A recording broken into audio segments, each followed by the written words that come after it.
श्री रमाशंकर राजभर।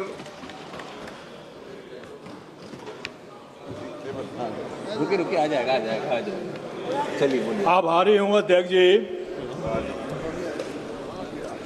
और देश और उत्तर प्रदेश में पीड़ितों की आवाज और पीडीए के नेता हमारे राष्ट्रीय अध्यक्ष माननीय अखिलेश यादव जी और हमारे सलेमपुर लोकसभा की जनता की बदौलत यहाँ जो इतने महत्वपूर्ण विषय पर बोलने का अवसर मिला है। माननीय अध्यक्ष जी, सबसे पहले तो मैं उन बहनों से माफी मांगता हूं जिन बहनों के सुहाग उजड़े और पहलगाम में हम उसको बचा नहीं पाए। मैं अपने सेना के पराक्रम पर गौरव और घमंड करता हूं। अध्यक्ष महोदय, वही हम इस घटना में जो पर्यटक निर्दोष मारे गए उनको नमन करता हूं। जो हमारे सेना के जवान शहीद हुए उसको भी नमन करता हूं। अध्यक्ष जी, हमारे पूर्वांचल में एक कहावत है कि आकाश बांधो पाताल बांधो, कम से कम अपनी टाटी तो बांधो। यह सरकार आकाश बांध रही है, पाताल बांध रही है, लेकिन अपनी टाटी नहीं बांध रही है। यह साबित करता है कि अपनी टाटी अगर बंधी होती तो सैकड़ों किलोमीटर दूर से आतंकवादी हमारे घर में आता, पर्यटकों को मारता और भाग नहीं जाता। हमारे नेता पूर्व रक्षा मंत्री स्वर्गीय मुलायम सिंह यादव जी, सुभाष चंद्र बोस के बाद देश में किसी एक नेता को नेताजी कहा गया तो वह स्वर्गीय मुलायम सिंह यादव जी थे। सभापति महोदय, उन्होंने इस सदन में कहा था, भारत को किसी के दबाव में नहीं, अपने स्वाभिमान के बल पर चलना चाहिए।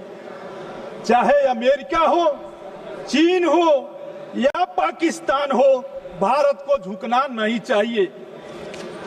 अमेरिका के साथ हमारे रिश्ते रणनीतिक हैं, लेकिन हमें यह ध्यान रखना होगा कि सहयोग की कोई भी शर्त बराबरी, आत्मसम्मान और पारदर्शिता के आधार पर ही हो। आज जो हुआ, मैं उसी कुछ सवालों पर आपसे कहना चाहता हूं।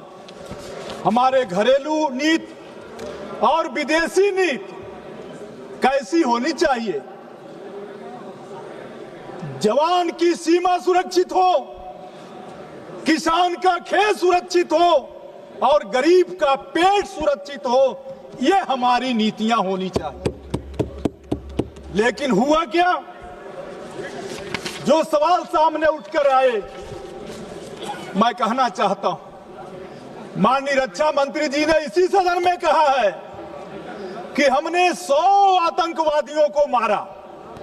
चलिए, इसका स्वागत है, लेकिन उस 100 आतंकवादियों में वो 4 आतंकवादी मारे गए कि नहीं मारे गए जो पहलगाम की घटना किए थे, यह सवाल नहीं आया। उनका नाम कब तक आएगा, यह देश जानना चाहता है।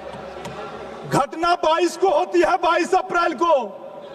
सभापति महोदया, 22 को घटना होती है। ऑपरेशन सिंदूर 17 दिन बाद होता है। होगी कोई परिस्थिति? देश क्या चाहता था? आतंकवादियों की मंशा कितनी खराब थी? उनकी मंशा यह थी कि हम धर्म पूछकर मारेंगे और भारत में दंगा भड़क जाएगा। और पूरे देश के लोगों को मैं बधाई देता हूं कि आतंकवादियों के मंसूबों को नाकाम किया और हिंदू मुस्लिम सब लोगों ने मिलकर के आतंकवादियों के इस नापाक इरादे को पर लगाम लगाया। मैं कहना चाहता हूं कि आज आतंकवादियों ने जिस तरह की घटना की, उस घटना के सवाल पर सरकार के जो पक्ष आए, सभापति महोदया, जिसका जिक्र अभी हमारे दूसरे वक्ता भी कर रहे थे, हमारे नेता मुलायम सिंह यादव जी ने दुनिया के सामने समर्पण की कोई बात कभी नहीं की थी। स्वर्गीय मुलायम सिंह जी ने 30 जून को 22 तारीख को हमला होता है, 17 दिन बाद 7 मई को सिंदूर ऑपरेशन सिंदूर होता है। देश का मन क्या था? देश में इतना गुस्सा था, वो तीसरे दिन चाह रहा था ऑपरेशन सिंदूर नहीं, ऑपरेशन तंदूर चलाओ और जो आतंकवादी मरे हैं उनको ला करके जेल में उनको उसी तंदूर में डाल दो। लेकिन 17 दिन बाद हुआ जो हमला, 3 दिन में बंद हो गया। 3 दिन में बंद हुआ, 7 मई को ऑपरेशन शुरू हुआ और 10 मई को विश्व गुरु। देश की मीडिया किस भारतीय को नहीं घमंड होगा कि हमारे देश के प्रधानमंत्री विश्व गुरु हो? किस भारतीय को नहीं इस पर घमंड होगा? लेकिन घमंड क्या हुआ? हम लोग जिसे विश्व गुरु समझ रहे थे, पता चला विश्व गुरु तो व्हाइट हाउस में बैठा है। विश्व गुरु व्हाइट हाउस में बैठा है। और उन्होंने क्या कहा विश्व गुरु ने? मैं कहना चाहता हूं, अमेरिका के राष्ट्रपति डोनाल्ड ट्रंप ने सार्वजनिक रूप से और अंतर्राष्ट्रीय मंचों पर कहा, 26 बार कहा कि उन्होंने भारत पाकिस्तान का युद्ध विराम कराया है। उन्होंने कई बार अंतर्राष्ट्रीय मंचों पर कहा कि उन्होंने भारत और पाकिस्तान के बीच एक बड़े न्यूक्लियर युद्ध को टालने के लिए व्यापार समझौता ऑफर किया है। हाल ही में ट्रंप ने यह भी दावा किया कि 5 फाइटर जेट गिराए गए थे, जिसमें सीडीएस के बयान की ओर भी इशारा किया।